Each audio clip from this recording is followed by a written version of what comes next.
दुधेश्वर वनपरिक्षेत्रात भीषण आग।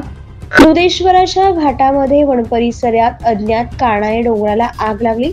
दुधेश्वर ट्रस्टचे पुजारी किशोर पवार, अनिल माळी, पिंटू बँडवाले, गोटीराम पवार, राहुल नाडेकर, राहुल मनोहर खेताडे, दुधेश्वर आणि मुळाण्या शिवारातील नागरिक, त्याचबरोबर वनपाल पवार यांच्याशी स्थानिक वृक्षप्रेमी यांनी संपर्क साधला असता फॉग मशीनसाठी 2 कर्मचारी पाठवून सटाणा वनपरिक्षेत्र अधिकारी आमले यांच्याशी संपर्क केला।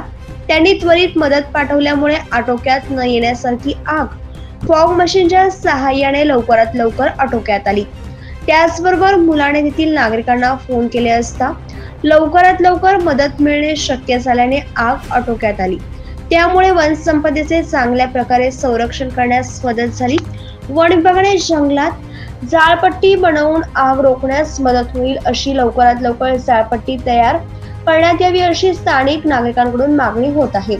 हिवाळा संपून उन्हाळ्याकडे वाटचाल होताना मागच्या अनुभवाप्रमाणे फेब्रुवारी, मार्च, एप्रिल या महिन्यामध्ये आग लागण्याचे प्रमाण जास्त असते। निसर्ग वाचवणे, निसर्गाचे संवर्धन करणे प्रत्येकाचे कर्तव्य आहे। कृपया जंगल परिसरामध्ये कोणी आग लागेल असे कृत्य करू नये। असे आढळल्यास सदर व्यक्तीवरती त्वरित गुन्हा दाखल होईल अशी प्रशासनाकडून माहिती देण्यात आलेली आहे। महाराष्ट्र माझा न्यूज साठी सटाणा प्रतिनिधी उत्तम राऊतळ।